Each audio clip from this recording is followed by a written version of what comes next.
Mirada Económica.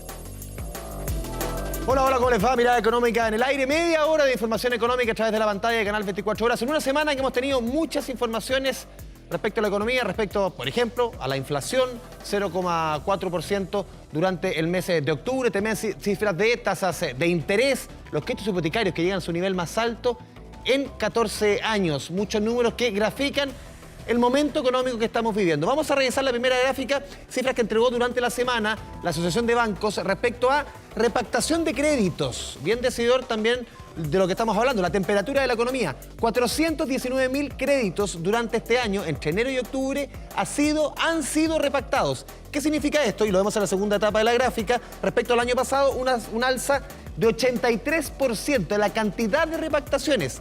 Y vamos con la última parte de la gráfica, respecto a créditos de consumo, 293.000 repactaciones, 96.000 de créditos comerciales, 30.000 hipotecarios. Una economía que está más apretada y muchas familias, sobre todo respecto a los créditos de consumo, que buscan repactar sus deudas, reordenar la deuda del hogar ante la coyuntura económica. Vamos con la siguiente gráfica, porque también otros números, muy amarrados con esto, tiene que ver con la unidad de fomento. No solamente, vamos a ver después, créditos que se van haciendo más cortos, más caros, créditos que a mucha gente le está costando pagar, sino que también la unidad de fomento que, de acuerdo, se reajusta siempre del mismo nivel que la inflación, sube 145 pesos el próximo mes. ¿A cuánto va a llegar?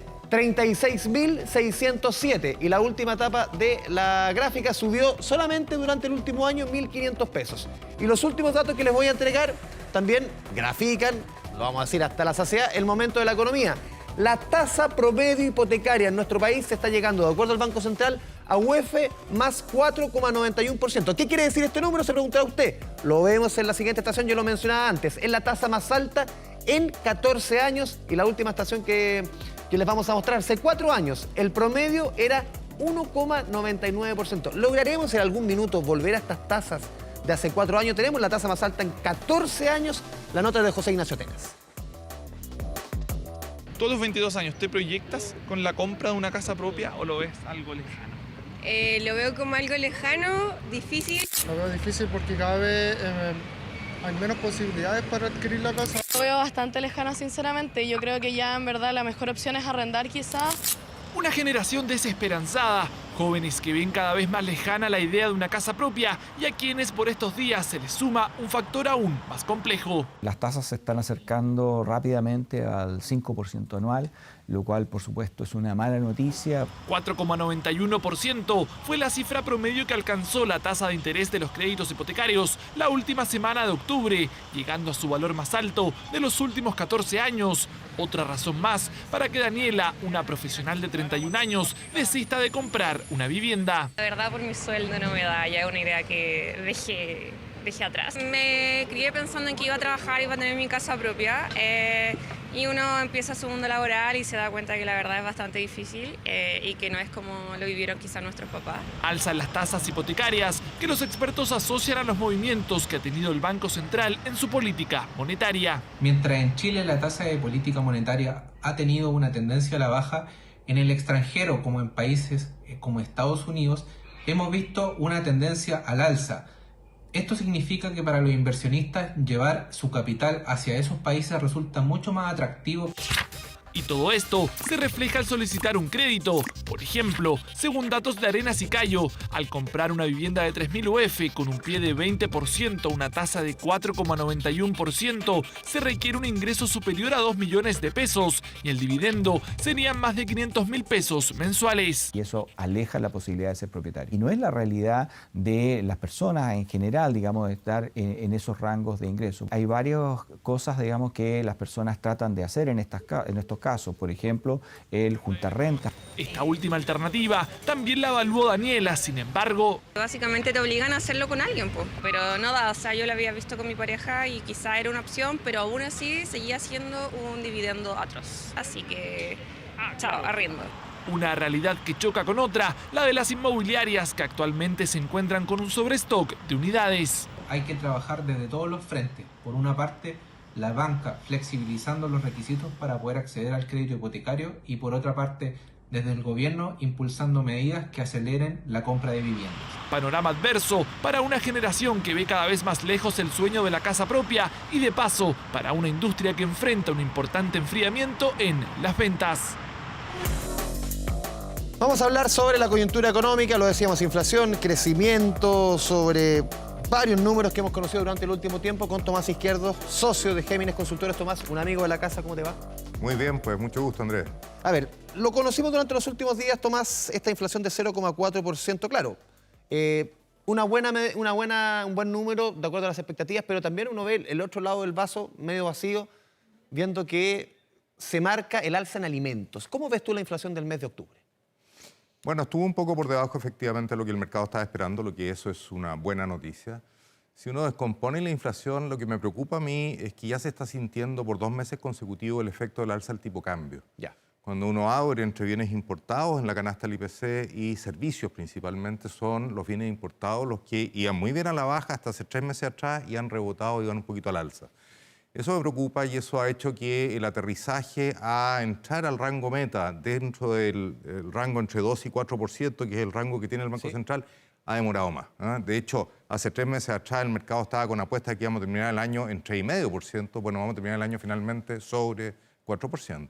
O sea, ¿no te preocupa el tema del dólar? Hoy día, por lo menos, los últimos días ha tenido nuevamente una suerte de repunte ubicándose en los 900 pesos. ¿Debiese, crees tú, hoy día hacer proyecciones muy difícil, mantenerse en ese nivel o crees tú que va a seguir, puede seguir cayendo? Mira, yo creo que esto es un precio que está por sobre el de equilibrio, esa es ¿Ya? la verdad. Yo creo que el tipo de cambio de equilibrio era estar más cerca, no sé, de los 850 pesos. Y el nivel actual es un poquito por sobre lo que yo espero. ¿Qué está detrás de ese nivel más alto? Los fundamentos deben dejarte en 850. ¿Hay algo que te tiene más arriba? Bueno, hay una sumatoria de cosas. Por un lado, la Reserva Federal en Estados Unidos se ha mostrado con un discurso un poquito más duro. De hecho, hoy día Powell hizo un discurso bastante duro en el sentido de que van a mantener la tasa de interés alta por más tiempo y que eventualmente incluso no pueden descartar un alza adicional. Ese es un tema importante. Y el otro es que acá, bueno, la probabilidad de que el Banco Central, dado que se siente que la economía está sobreajustada, ¿cierto?, que el frenazo ha sido muy brusco, vaya más rápido bajando la tasa de interés también alimenta el tipo de cambio al alza. En definitiva, tasa de interés más alta afuera, más baja acá, significa que hay una salida neta de capital y por lo tanto una subida en el tipo de cambio. Un poco eso, el Banco Central de Chile va a contrapié de lo que está pasando en las economías desarrolladas y uno de los costos de eso es un impacto sobre el tipo de cambio. Pero aún así yo creo que la reacción va un poquito más allá. ¿Qué está detrás de eso? El ruido político asociado al plebiscito constitucional puede ser un elemento adicional, un clima político un poco enrarecido puede ser un elemento que está afectando, pero como te digo, una vez que despejemos estos temas, yo creo que el tipo de cambio debe estar más en torno a los 850 pesos, es un nivel de equilibrio, y no los más de 900 pesos que está hoy día. ¿Debiese acelerar el Banco Central tomando en consideración esta inflación el proceso de baja de tasa o debiese estar tal cual como se está planificando hasta fin de año? Bueno, mira, yo creo que el Banco Central está en un desafío enorme. Se habla del zapato chino en el que está el Banco Central. Porque efectivamente no puede avanzar todo lo rápido que quisiera bajando la tasa de interés y por lo tanto evitando un sobreajuste, ayudando a que las empresas que están hoy día muy complicadas, pagando intereses altísimos y en general la economía muy frenada, producto de una política monetaria todavía muy contractiva, bueno, le encantaría al Banco Central poder avanzar más rápido. Se lo hace muy rápido. Con este escenario que veíamos afuera de una tasa de interés que está en niveles extraordinariamente altos, el riesgo es que el tipo de cambio aquí se nos vaya para arriba. ¿Y por qué es tan grave eso? Bueno, porque el Banco Central termina disparándose en el pie, el tipo de cambio para arriba, aumenta la inflación y entonces encontrar el equilibrio del timing correcto para bajar la tasa de interés es un desafío. Ahora, lo que hizo en la última reunión es lo que muchos estábamos pidiéndole hace un tiempo largo. Y es que al menos dejara de acumular reservas, ¿cierto? Que dejara de comprar dólares, que empezara a renovar los forward, que son los instrumentos nominados en dólares, de manera tal de evitar presionar ellos mismos, además, al alza del tipo de cambio. Y dar una señal. Y eso ayudó. Si tú te fijas, bajamos fuertemente el tipo de cambio hasta hace unos días atrás. Bajó casi 50 pesos en 3 días. Así es. Ha rebotado un poco, insisto, por un discurso más duro afuera, una situación acá con la inflación más baja. Paradojal. Como la inflación fue más baja, la sensación entonces es que el Banco Central puede avanzar más rápido en bajar la tasa, es la lectura que hace el mercado y eso termina impactando el tipo de cambio. Tomás, expliquémosle a quienes nos ven en la casa. A ver, hemos visto durante las últimas 3 reuniones de política monetaria que el Banco Central ha bajado de 11,25 a 9% y seguramente va a seguir cayendo. El tema es cuán veloz va a seguir cayendo. Pero lo veíamos recién en la nota. Los créditos hipotecarios están al nivel más alto en 14 años. Muchos dicen pensar, pero ¿cómo? Bajan las tasas, pero el hipotecario, o si quiero postular un hipotecario, está más arriba que nunca, o que más arriba que en los últimos casi 15 años. ¿Por qué se explica eso? Bueno, a ver, en Chile en particular, la relación que hay entre la tasa de corto plazo, que es la que maneja el Banco Central, y las tasas de largo plazo, 10, 20, 30 años, no es muy significativa. Ya. La tasa de largo plazo en Chile se determina mucho más por otras variables. Oferta y demanda de fondos largos. ¿Qué hicimos en Chile? Nos comimos una cantidad de ahorro enorme con los retiros de fondos de la AFP. Y esa plata justamente iba a... Esa plata iba a financiar, te fijas, los créditos hipotecarios, inversiones largas, lo que fuera. Esos recursos ya no están. O sea, al haber menos plata, hay menos plata para prestar, se presta más caro. Así es. Esa es una mirada. La otra mirada, además, y que se suma, es que la tasa de interés en Estados Unidos está a niveles extraordinariamente altos, la tasa de largo plazo. Y el vínculo que hay entre la tasa de interés de largo plazo en Estados Unidos y en Chile es muy directo. Porque nuevamente nosotros somos una economía integrada financieramente al resto del mundo y a Estados Unidos. Bueno, los inversionistas tienen la opción de comprar bonos en Estados Unidos o comprar papeles del Banco Central acá. Y si es que es más atractivo en Estados Unidos, bueno, se van los papeles para afuera. Y eso va equilibrando las tasas de interés. Entonces tenemos un vínculo muy directo con la tasa de Estados Unidos. Y ahí hay todo un tema, porque yo tengo la impresión de que la tasa larga, de largo plazo, de financiamiento hipotecario, entre otras cosas, en Estados Unidos se puede estacionar después de este ajuste en niveles un poco más altos que los que estábamos acostumbrados. Y significaría que la tasa de largo plazo acá en Chile también se puede estacionar en niveles un poquito más altos. O sea, lo que veíamos en la gráfica antes de ir a la nota, ese escenario de hace 4 años, de tasas promedio 1,99, 2%. No. No. O sea, de aquí a, no sé, 10 años, 7 años, no. No, yo lo que diría es que hay que pensar que hay que acostumbrarse a niveles de equilibrio más altos para la tasa de largo plazo en Chile. Entre otras cosas, por lo que dijimos, aquí destruimos mucho ahorro, destruimos mucho potencial de financiamiento de largo plazo, nos comimos eso con los retiros de fondos de la AFP. Pensar en tasas de equilibrio de largo plazo para Chile en torno al 4% me parece que es lo razonable. Ahora, la gente tiene que irse acostumbrando a estas nuevas tasas, porque todavía hay mucha gente esperando, bueno, voy a esperar a que caiga la tasa. O para, sí. Antes de comprar una casa. No, vamos acostumbrándonos a que la tasa no va a caer mucho respecto a niveles actuales. Va a caer respecto del nivel del último mes, sin duda. Puede bajar a 4%, puede bajar a 4%, pero no mucho más abajo que eso. O sea, el sueño de la casa propia o este momento, este déficit habitacional que se ve en el país, esto va a permanecer. Ese es un temazo, Andrés, fíjate, que yo creo que es una especie de crisis social encubierta. El acceso a la vivienda en Chile es extraordinariamente restrictivo. ¿Y por qué? Porque lo que hemos observado desde el año 2010, 2012 en adelante es que el precio de las viviendas va hacia arriba, ¿cierto? Y hasta ese año el ingreso a las personas también iba hacia arriba porque esta economía crecía al 4 o 5%. Bueno, la economía se frenó en su ritmo de crecimiento y el precio de las viviendas siguió subiendo. No así los sueldos. Y no los sueldos. Entonces tenemos hoy día un divorcio entre la capacidad de compra de la gente, ¿cierto? El ingreso y el precio de las viviendas. Las personas que pueden clasificar a la compra de esa vivienda o tener el ingreso suficiente... Y a propósito de lo financiero, ese fenómeno fue amortiguado en parte, ¿por qué? Porque iban tasas de interés cada vez más a la baja, tú mencionaste el 1,99%, se ampliaban los plazos a más largos, 30 años, disminuía la cuota, se financiaba un porcentaje más alto de la vivienda, puros elementos que ayudaban... Incluso te prestaban plata para el pie. Así es, elementos que ayudaban a paliar el hecho que la vivienda era más cara, pero por el lado financiero te resultaba factible. Bueno, ahora esa ayuda no va a estar, porque la tasa de interés se va a quedar en un nivel más alto y por lo tanto... En la nota se mencionaba, la verdad es que va a ser el mercado de arriendo probablemente el que va a crecer más rápido más que el de la vivienda propia, porque la gente simplemente no va a poder acceder.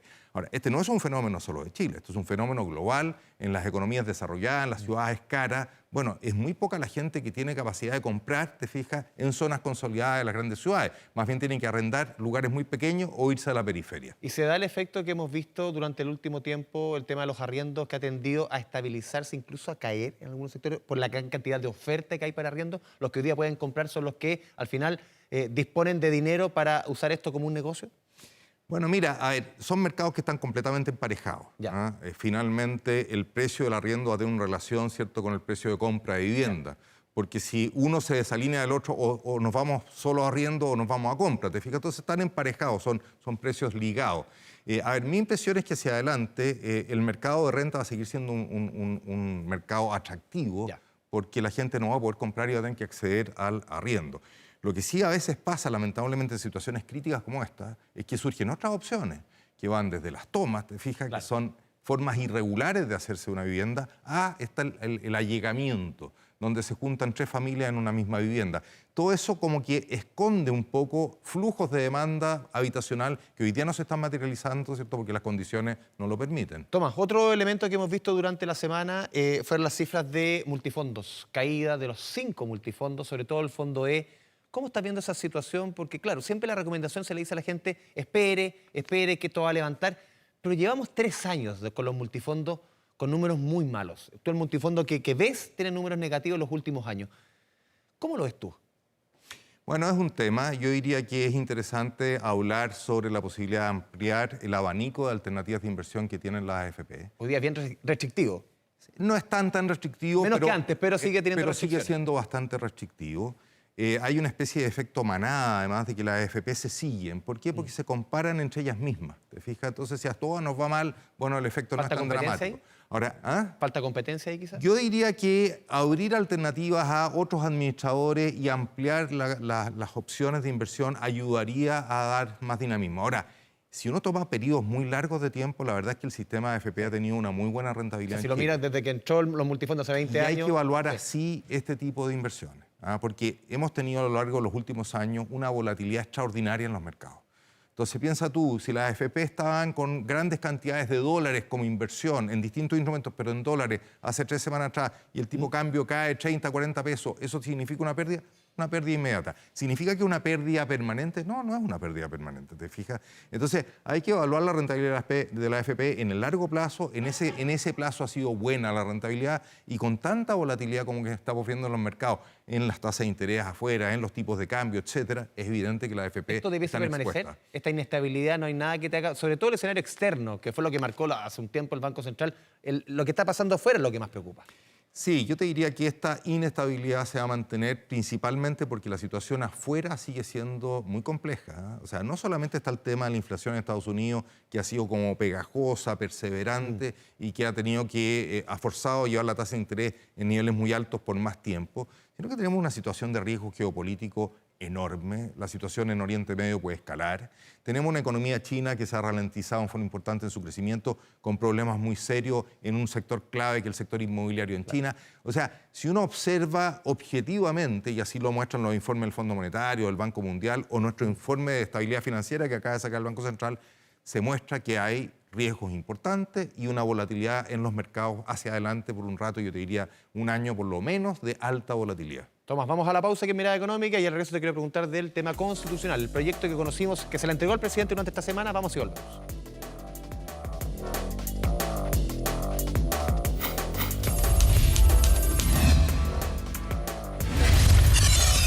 Mirada Económica.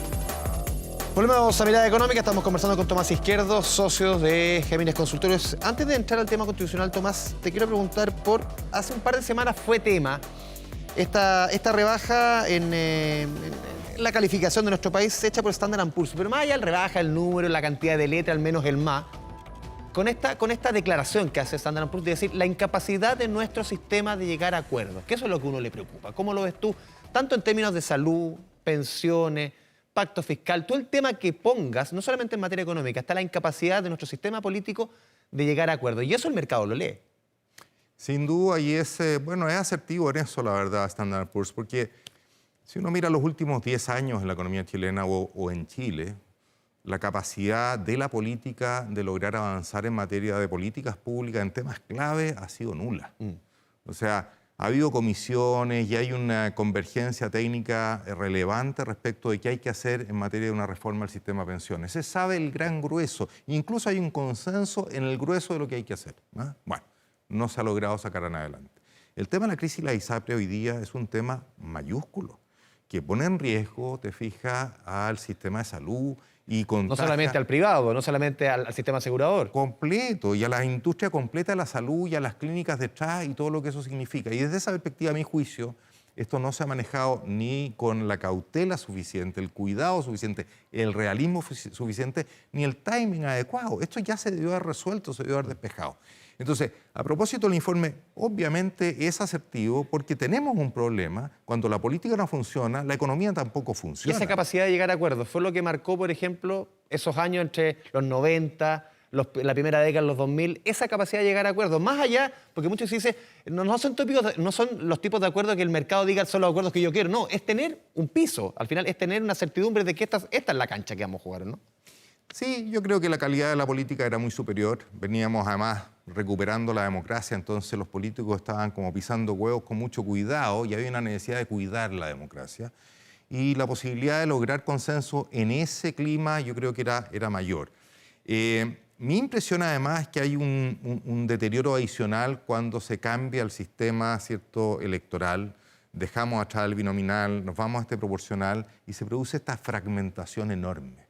Una fragmentación que hoy día tenemos 21 partidos políticos en el Parlamento, que además son muy líquidos, que además no tienen una postura demasiado definida y clara, y que entonces dificulta lograr acuerdos más amplios técnicos. Cuando tú tienes 4 o 5 partidos fuertes, bueno, se logran acuerdos. En este caso es muy difícil, está lleno de caciques que responden a su barra, te fijas, que están en las redes sociales y que quieren mantenerse ahí en un cierto liderazgo y no privilegian la mirada larga, la mirada republicana de cómo sacar adelante este país.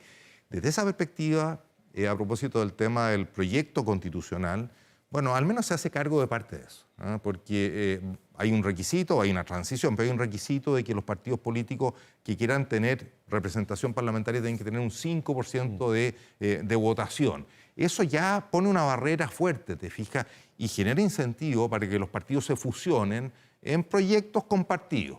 Hay otras cosas, la persona no puede además renunciar al partido, porque si renuncia al partido pierde su escaño. Elementos de ese tipo ayudan a ir generando incentivos a tomar acuerdos. Pero elementos netamente económicos. Aquí hay muchas críticas que se incluyen en el texto, elementos que son propios de ley, elementos que son propios del trabajo legislativo en una constitución. Es la crítica, por lo menos de quienes están, sobre todo en contra, en materia de pensiones, en materia de salud, en materia impositiva, por ejemplo, de contribuciones. ¿Cómo lo ves tú? A ver, lo último que tú mencionas, yo estoy totalmente de acuerdo. Yo creo que eso no es materia de una constitución, el hecho si hay que pagar o no contribuciones a la primera vivienda. Eso está fuera totalmente de foco. Es un gustito que tiene un dejo populista que a mí me incomoda que esté ahí, la verdad. Respecto del tema de cómo se dan los servicios o cómo el Estado garantiza, te fijas, la salud, las pensiones, la vivienda, etcétera, y que eso sea con cobertura mixta, pública y privada, a mí no me molesta.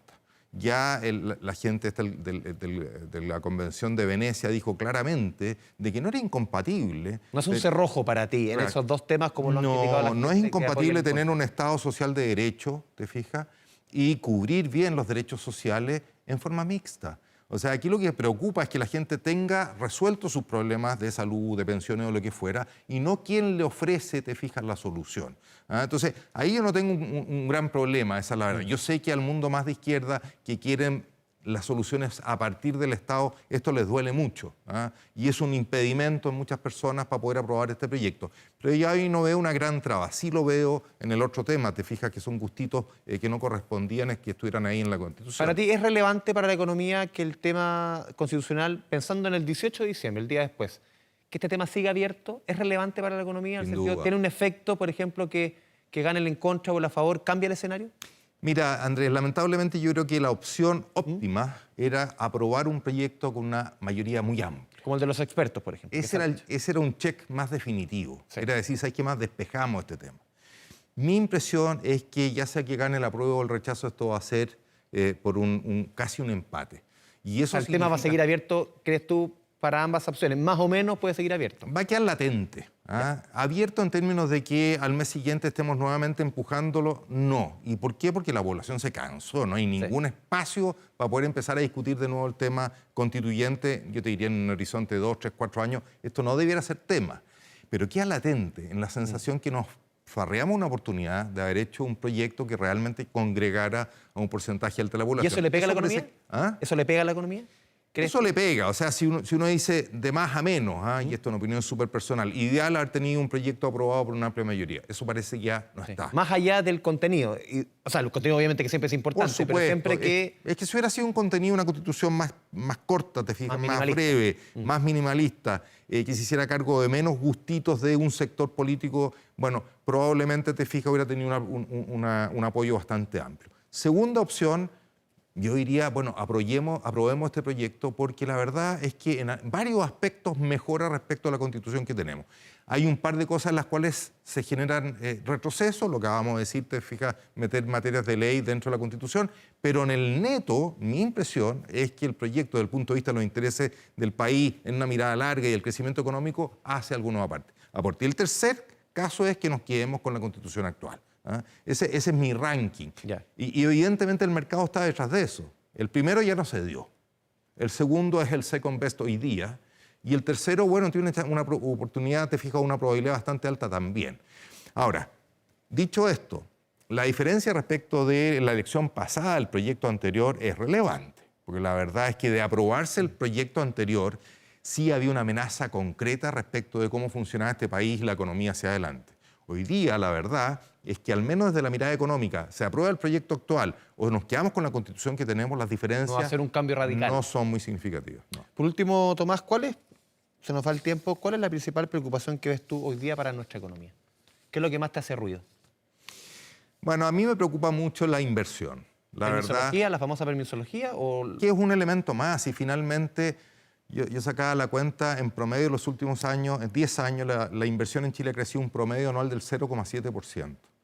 Con esa inversión este país no va a levantar cabeza y no va a volver a crecer rápido. Si no crecemos rápido, no vamos resolviendo los problemas de la gente. ¿Y ves a la autoridad concentrada en eso? No la veo suficientemente concentrada. Tú me mencionaste el tema de la permisología. Se habla mucho, se llega al absurdo de que tenemos un ministro de Hacienda que dice, en realidad es desesperante, te fijas, o un presidente que con los empresarios dice hay que avanzar en esta cuestión. Pero en la práctica vemos muy entrampado todo lo que se refiere a la aprobación de los proyectos y eso tiene ralentizada la inversión. Ese es un elemento. Tampoco sabemos cuál va a ser la carga tributaria con la cual tienes que evaluar un proyecto de 10 años, porque hay incertidumbre respecto a que va a haber o no reforma tributaria y si es que la hay, cómo va a afectar.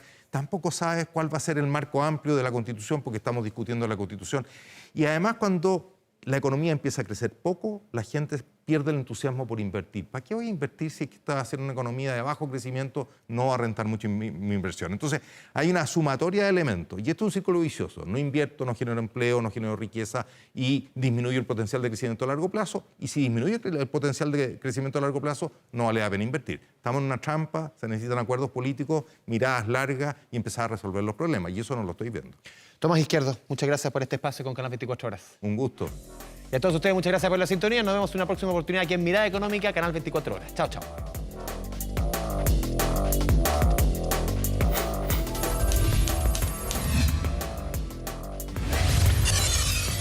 Mirada Económica